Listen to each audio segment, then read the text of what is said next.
الحمد لله وكفى وسلام على عباده الذين اصطفى أما بعد فأعوذ بالله من الشيطان الرجيم بسم الله الرحمن الرحيم وقال الله تعالى حكاية ما لهذا الكتاب لا يغادر صغيرة ولا كبيرة إلا أحصاها وعن أنس رضي الله تعالى عنه قال إنكم تعملون أعمالا هي أدق في أعينكم من الشعر إنا كنا لنعدها على عهد النبي صلى الله عليه وسلم من الموبقات وقال النبي صلى الله عليه وسلم بعثت معلما بعثت لأتمم مكارم الأخلاق سبحانك لا علم لنا إلا ما علمتنا إنك أنت العليم الحكيم اللهم انفعنا بما علمتنا وعلمنا ما ينفعنا سبحان ربك رب العزة عما يصفون وسلام على المرسلين والحمد لله رب العالمين. درود شريف وال اللهم صل على سيدنا مولانا محمد في أول كلامنا اللهم صل على سيدنا مولانا محمد في أوسط كلامنا اللهم صل على سيدنا مولانا محمد في آخر كلامنا.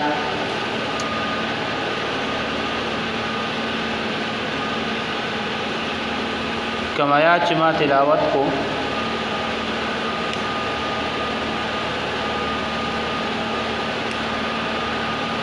اللہ رب العزت فاعی کی فرمائی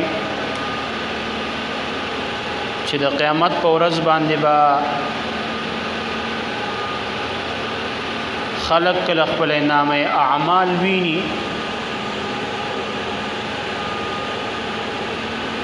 نو داغه په وجه به حیران او پریشانی او دا به وي چې دا هو نه وړه ګناه پر هیو نه غټه ګناه پر ټوله په دې کې لیکلي دي.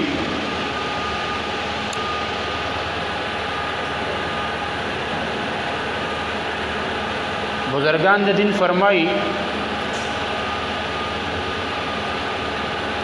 چې د دنیا مقصد د الله رب العزت نزدېواله دی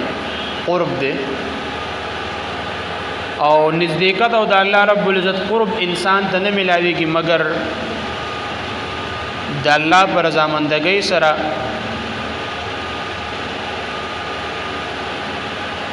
ځکه چې انسان هغه وخت کې الله رب العزت ته نزدې کېږي کله چې د انسان ایمان کامل شي او چونکې د ایمان تعلق د زړه سره دی هغه په نظر باندې راځي نه نو گویا تاسو د سیم ویلې شي چې ایمان دا یو ډیوه ده او د دې پرانا کې انسان منزل مقصود ته رسی او د دې ایمانی ډیوی حفاظت هغه په اعمال سره کیږي او په ګناهونو سره د دې ډیوی د مړ کېدو خطرې لکه څنګه چې یو انسان دیوا دا غواړي چې د دې رڼا تیزی نه پای کې ودا مسلسل تیل ورچي دا غي به صفائی کوي او د هوا او د وبونه بدا بچکی نو دغه رنګي د ایمان دیوا چې کومه دا د دې طریقه کار دا دی چې دا په عمل سره او په نیکی سره خیسته کیږي او په ګناهونو سره دا مړ کیږي او دا د ایمان دیوه با په آخرت کې د انسان په کار راځي چې د دې پرانا سره به د انسان د حشر د تیارونه د ایمان پرانا سره تیریږي. نو معلومه دا خبره شوه چې نیکی د ایمان د سیواوالي سبب دی او ګناه د ایمان د کموالی سبب دی.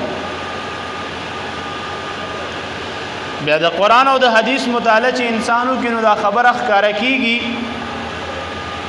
چې په قران او حدیث کې بعضو ګناهونو ته واړه ګناهونه ویلې شي او بعضو ته غټ ګناهونه ویلې شي دي،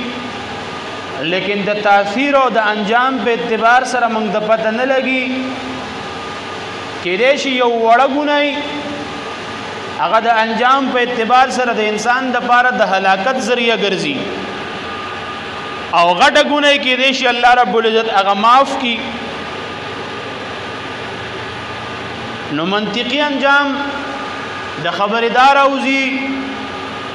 چې د وړو کې نه وړک ګناه هغه کول نه دي پرکار او د وړې نه وړنی کې هغه پر خودل نه دي پکار.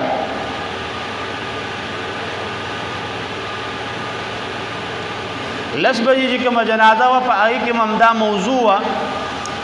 او ممدا مغه په تسلسل سره دا خبره مخ کې بوزو. حدیث مبارک کې را دي پیغمبر علیہ السلام فرمایي چې تاسو خپل اولاد او خپل زناورو ته خیره مکوئ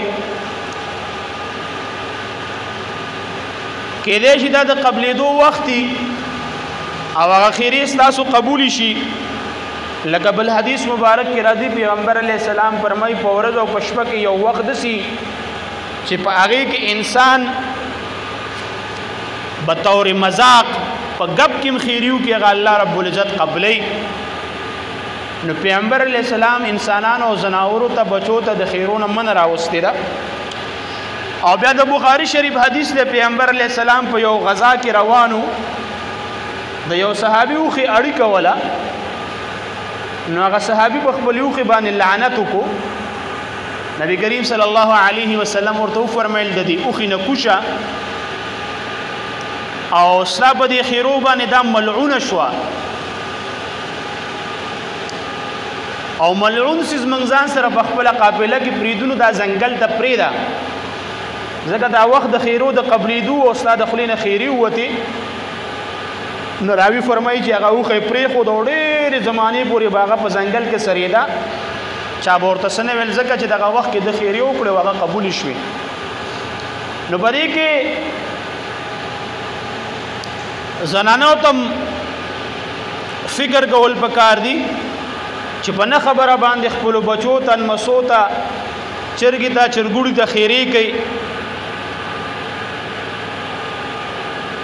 لکه باز زنانا دا غوی عادت هم دغه خیری کور دي د محمد خان جمعه چو د ټرک دلان دی راشي او په سر د ډزې حکم سترې شي. نو حدیث مبارک نبی کریم صلی الله علیه وسلم فرمای چې بعض اوقات دسی چې په دغه وخت کې د خیری قبلېږي اگر چې استاد زړه د خیرو نه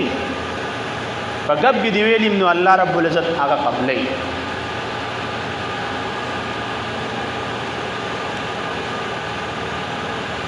نو اوس د اخرت د انسان ته وړو کې سیس ښکاری لیکن د انجام په اعتبار سره دا څومره خطرناک سیس دی. او بیا عائشہ صدیقہ رضی اللہ تعالی عنہا د نبی کریم صلی الله علیه وسلم فرمای مسند امام احمد بن حنبل او سنن دارمی دا حدیث راغسته دی چې یا عائشہ ایاک و محقرات الذنوب فان لها من الله عز وجل طالبها. چې عائشہ د وړو کې ګناه نه خپل ځان ساته چې د قیامت په ورځ باندې بد دی وړي ګناه امتانه تپوس کی. زمون خدا خیال او نظریه چې وړه ګناه دا بل په حشر کې څنګه داږي تپوس کی. نبی کریم صلی الله علیه وسلم خپل بیبي او د مسلمانانو مور ته خطاب کوي چې د وړو کې ګناه چې کومه دا هغه هم ستاسو په حساب کتاب کې راځي. اول حدیث کې نبی کریم صلی الله علیه وسلم فرمایي چې الله رب العزت په نسبت باندې د ټولو نه غټه ګناه غده چې واړی خلک واړه غني. کوم ګناه چې خلک واړه غني هغه د الله رب العزت په نزدیک کې غټه ګناه ده او کوم ګناه چې خلک غټه غني هغه د الله رب العزت په نزد وړه ګناه ده. یعنی غټه په دې انداز باندې غني چې مړه خو الله رب العزت په توبه سره معاف کوي په هغه باندې په ګناهونو باندې جری کیږي. نو د سندي کول پکاره وړه ګناه کې انسان په هغه باندې اصرار کوي هغه ګناه کبیره جوړیږي. اب الحدیث کې نبی کریم صلی الله علیه وسلم فرمایي چې یو سړی لس د بدی کارونه تی وشو اوس یو د نیکی د کار مقرر او دا و چې د ګناهونو د بندل ډیر زیات سیوا دی په دی یو نیکی بسو شنو دام پر خودل ندی پکار کې دې شي په دی یو نیکی باندې الله رب العزت ستاسو لس ګناهونه معاف کی او دا هغه تاسو مخ کې ما حدیث یو پیغمبر علی السلام روایت دی چې یو سړی امتیازو تناستی پامینو قبلی طرف ته مخو بیا په مینس کې د الله عظمت او د قبلی احترام ورته وريات شو په مینس کې دا تاو شو نو دغه تاییدو په جمعنی الله رب العزت د انسان ګناهونه معاف کوي نو د قبلی احترام هم زمونږ په دین کې شته دی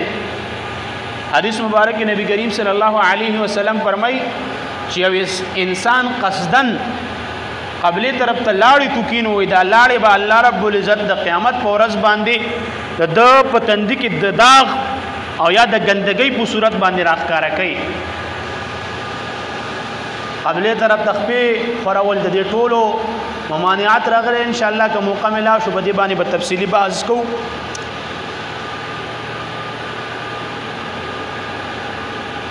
نو د کار په درمیان کې کده ترایا شو جدا خو د بد کار کوم او د نیکی کار د الټه د نو پغنیمه کې هغه پر خودل پکاري عوام ابن خوشب یو بزرگ تیر شوی دی هغه لیکلی چې د ګنا نه پس سلور کارونه د سړي چې هغه د ګنا نم سیوا دي اول دا یو انسان ګناو کې بیا هغه ګنا سپک غني نو دا سپک غنل دا د ګنا نه سیوا کار دی او دویم نمبر د دې ګنا په وجه باندې په انسان باندې څه عذاب او مصیبت او آفت را نه لې نو دې په وجه دې په دوګه کې نه ګرځيږي چیرې ما سره غصمون شو کدا یې خیال نو دا د ګنا نه بدتر دی او دریم نمبر په ګنا باندې د خوشحالي اظهار نه دی پکار که موبایل چې په ګنا ملاويږي داغه نه سیوا د هغه په خوشحالي باندې ملاويږي او سلورم نمبر په ګنا باندې اصرار باغی دوام نه دی پکار چې باغی باندې د وړي ګنا نه غټه ګنا الله رب العزت جوړي او امام باقر رحمت الله علیه یو لوی او مشهور بزرگ تیر شوی دی هغه خپل زوی ته نصيحتونه کړی دي او دا نصيحت په شروع کوي بچیا که یو نعمت درته د الله رب العزت ملاو شي پاغي الحمدلله وایا او چې کله یو د غم خبر او یا د غم حادثه تکلیف درته ملاو شنو لا حول ولا قوه الا بالله العلي العظیم وایا او بیا ورته چې بچیا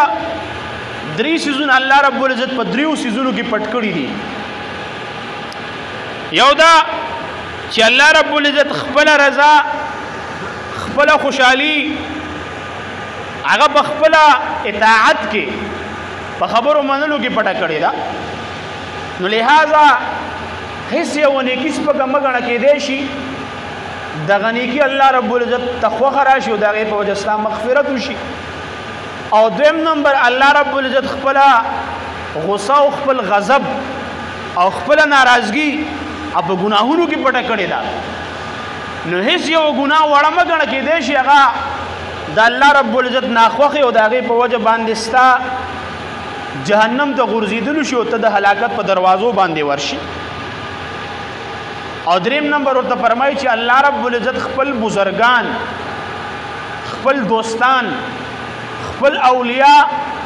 په عام خلقو کې پټ کړی دي د عام خلقو سره ناروا سلوک مکوا سپکه مګړه کې دې شي ته یو سړی سپک غني او هغه به د الله ولی او بل حدیث کې پیغمبر علیہ السلام فرمایي چې د الله ولی سره څوک جنگ کوي ګویا هغه د الله سره جنگ کوي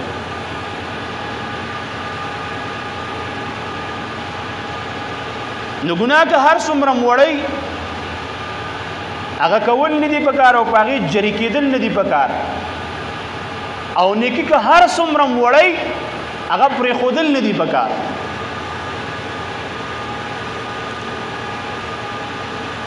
علامه زین الدین رحمت الله علیه یو بزرگ تیر شوی دی المواعظ کتاب لیکلی دی پاغي کې څه قصې لیکلي دي یو قصه باغی کې لیکلې ده چې یو بزرګ و پاشو چې په خوب کې ولید او هغه نه پوښتنه وکړه چې الله رب العزت د سره سم معاملې وکړه صبر تاو څه سلوک درته وشو هغه ورته چې اورز مانه یو مونږ په غلطۍ کې بیا ودته شویو صلیت یوما بلا وضوء فوکل علی ذئب چې دغه یو مونږ مانه بیا ودته شو دغه په وجه باندې یو شرمخ په دې قبر کې په ما باندې مسلط شوی دی چې هغه ما یری او دغه د وجه نه د قبر اغارام او سکون زمانه شته دی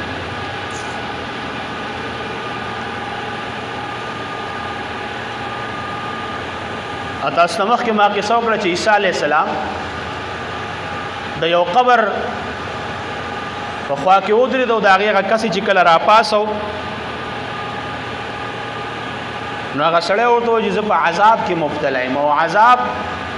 د دې وجې ماته میلاویږي چې زه حمال وزن به مې اوچتو لرګي او خشاک به مې وړل د هغې نه مې یو ډکی راغیستو په خولې کې مې والو او د مرګ نه واله تر د اوسه پورې چې تا راپاسولم زه د هغې په عذاب کې گرفتار یم او د هغې حساب کتاب زما سره شروع دی یو مشهور صوفي تیر شوی عبدالواحد بن زید داغه نوم داغه یو خادم او داغه خادم هم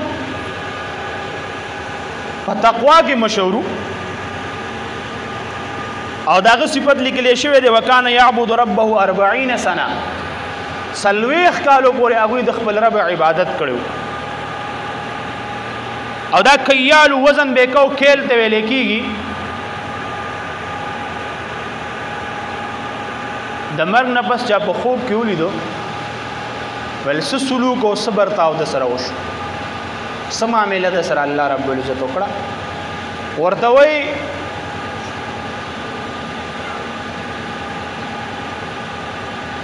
چې ما به کله تر چلوله نو الله رب العزت ز په دې خبره باندې ګیر کوم چې راستا تل چې کموا دا ډیره مو د پرتاوانو د دې د وجنه دوړه براتلو پای کې به جمع کېده د عام دوړه چې کما په دې لوخ او لرګي باندې راځي نو دغه دوړې د وجنه هم د خلکو وزن کمیده اول د ټوله زمانه هغه لږ غونډه کې وزن ساشو پاګې باندې الله رب العزت سلويخ قپیز په ما باندې راواړول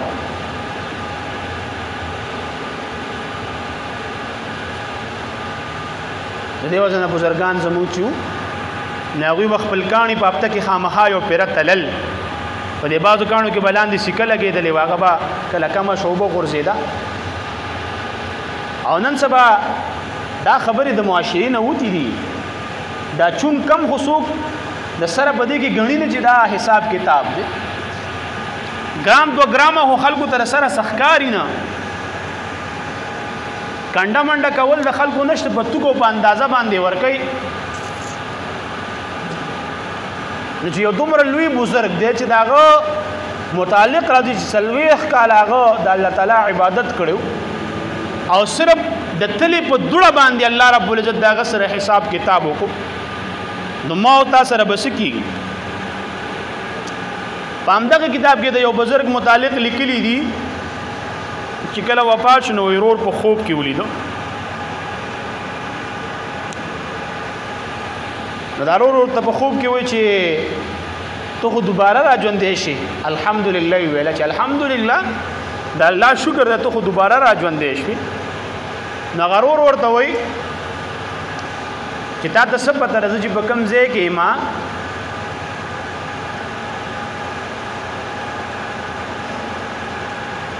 کما د سوکوي چې یو الحمدلله د پاره دوباره زتا دنیا ته لګم نو ول دا یو الحمدلله ما ته د دنیا او سج په دې دنیا کې د مافیها ورته ویل کېږي دا غینه غوړه دي او بیا ورته وایي چې زما د قبر خوا کې یو سړی دوه رکعاته نفل کړیو او دغه دوه رکعاته نفل د دنیا او د مافیها نه موږ د غوړه دی او د قبر والا سړی دارمان کې چې کاش زه د دنیا د تلې چې صرف 2 رکعاته ما نفل کړې وي او خطبه کې تاسو ته د انس رضی الله تعالی عنہ د بخاری روایت او فرمای قال انکم تعملون عملا بلکې یو بل حدیث دی پای کې راځي چې د قبر والا आवाज کوي چې تاسو عمل کوي لیکن تاسو ته پته نشته دی او موږ ته د عمل پته ده لیکن موږ یې کول نه شو د قبر والا د आवाज کوي د نفل او د ذکر او اسکار او د نیکی ثوابونه سدي نو هغه تاسو لیدلی نه دي موږ لیدلی دي کول نه شو او تاسو یې په پوهیږئ نه نو کوئ نه دا اوقات چې دي د دې پته په هغه وخت کې ولګي چې کله د سړی سترګې بند شي او دا عملونه پتا بند شي بیا به درته پته ولګي چې د یو سبحان الله او د یو الحمدلله او د یو الله اکبر څومره ثوابونه او څومره اجرونه چې دا مړي وای چې کاش د یو سبحان الله د پاره زموږ دوباره دنیا ته تک شوي وي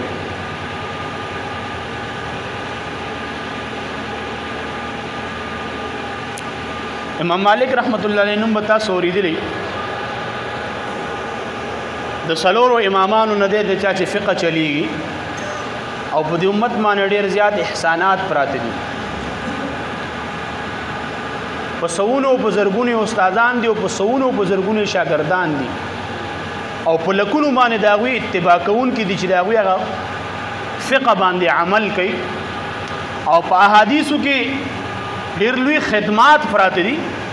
موطا امام مالک رحمت الله علیه داغه د پاره چې کوم هغه علمی سفرونه کړی دي داغه فقهي خدمات چې کوم پراته دي داغه فتوا نویسی چې کوم پراته ده نو د قیامت پورې خلک داغه شکریا ادا کول نه شي دومره په دې امت باندې احسانات پراته دي موسیحان روحانی بازی رحمت الله علیه په خپل کتاب کې لیکي چې د امام مالک رحمت الله علیه چې په خوب کې ولیدو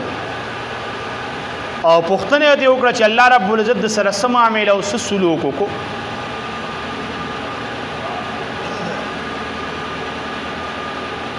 امام مالک رحمت الله علیه فرمایي چې الله رب العزت زود راولم نو ما ته ویل چې ستا بخنه موږ په یو عمل سره کوو هغه دا کتاب یو دعا ویلا او هغه دعا سو امام مالک رحمت الله علیه فرمایي چې ما ته د عثمان رضی الله تعالی عنہ نه دا روایت را رسیدلې ده چې کله څوک جنازه ویني په هغه وخت دا دعا و چې لا اله الا الله هو الحي القيوم سبحان الحي الذي لا يموت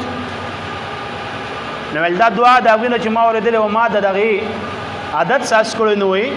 الله رب العزت ماته چې د دې یو دعا د عادت د وجنه زتا بخم اوس انسان سوچو کې څومره داوی خدمات دي څومره داوی د حدیثونو خدمتونه دي څومره داوی د فقه خدمتونه دي څومره داوی علمی خدمتونه دي هغه ټول یو طرف ته بل طرف ته یو وړو کې دعا په وجه باندې الله رب العزت داوی بخنه کوي نو د وړو کې نه وړو کې عمل د نیکی هغه پر خودل نه دی بکار هغه سپک او حقیر نه دی ګڼل بکار کې دی چې الله رب العزت د دې وړو کې عمل په وجه باندې د انسان مغفرت کوي او بل طرف ته د ګناه وړو کې نه وړه ګناه هغه کول نه دی بکار ځکه کې دی چې الله رب العزت دغه وړو کې ګناه په وجه باندې د انسان هلاکت کې لکه حدیث مبارک تاسو ته مویل مخ کې چې یو خزه په سپي بخلې شوی دا یو په پښو باندې جهنم ته ورځېدلی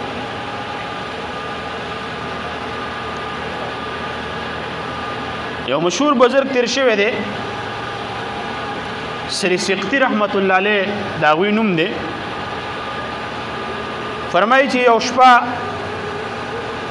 عبادت ما کو د دې عبادت نه پس د سستړې شوم نو په دې جمعات کې مې د خپې چې قبلي طرف ته خورې کړې پام مې نو غیبی आवाज راته وشو او ما ته و چې د باچاهانو په دربار کې به ته داسې ناسته کې د هغه زمانې نه په ملاس کې ما چېرته خپې خورې کړې نه دي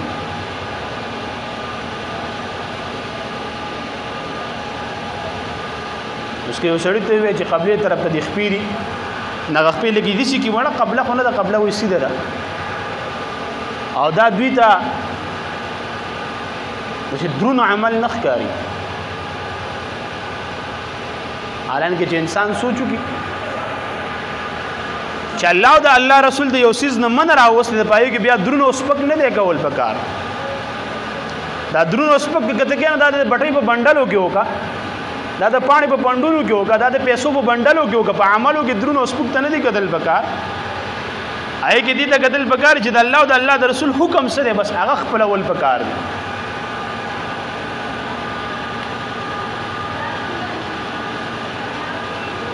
ابن عساکر رحمت الله علیه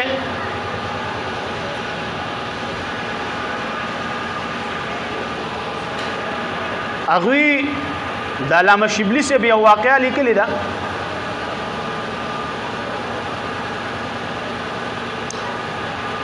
علامه شبلی سے د مرګ نه پس چا په خوب کې ولیدو، پوښتنه ته وکړه چې الله رب العزت د سره څه معامله وکړه. و چې الله رب العزت ذکر را پاسه علما نو ماته ویل چې په سبا اسلام مغفرت کوم، مودل چې اخلاص په عبادت ول چې نه په دې اسلام مغفرت نه کیږي. او بیا مې ورته ویل چې را د اولیاء د بزرګانو زیارتونو لبتلما ول چې په دې هم مغفرت نه کومه. علمي سفرونه ول چې په دې مغفرت نه کیږي. او بیا راځي چې یو عمل شته چې داغه په وجه باندې د مغفرت لایق دی. وای ما ته ول چې ستایا شي یو ورځ د جمعه ته روان یو د جمی موسم او په دغه موسم کې یو پښو وا د دیوال سره ولاړه او د خنې نړ چیدا او هغه پښو ته راواغسته او په دې نسوړ کې لک ساتونی ولا چې کله ګرمه شو تا پرې خو د ول د دې وړو کې عمل په وجه ماستا مغفرت وکړو. د الله قانون دی کله چې وګورئ نو د وړو کې نه وړو کې سس په وجه باندې د انسان مغفرت کوي او د وړو کې نه وړو کې سس په وجه باندې انسان ګیري لکه د دیوال خاوره یا د یو چاپټینه یا د چا د یو پړ نه یو ډکه رو کاغل بظاهر څومره وړو کې دی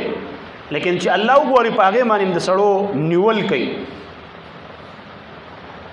زګه هو ویل کېږي وي په عمل باندې ګران د الله پر رحم سره به تیرېدل کېږي.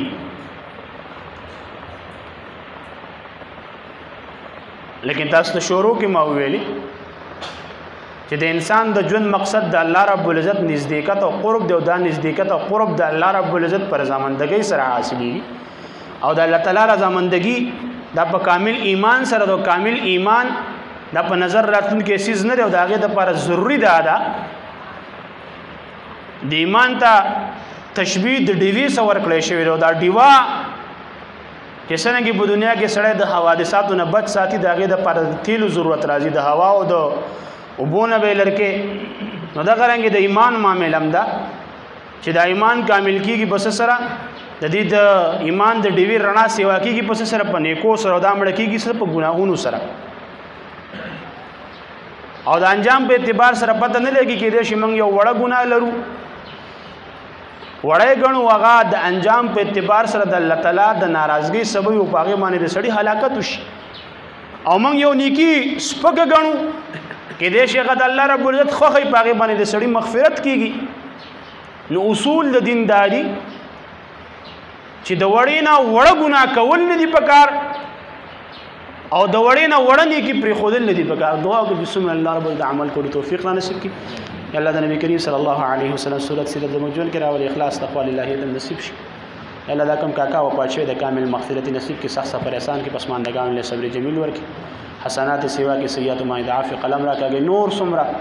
د عالم اسلام مردگان د 13 هفته کې شوې دي پرون نابلوز مړې شو یا ټول کامل مغفرت نصیب کې سمره ژوند دي سرونو ته خیر په کې سمره بیماران د شفای کامله عاجله ورکه سمره مسافر دی الله حفاظت او کې اخر خاتمه په دې کلمه کې چې لا اله الا الله.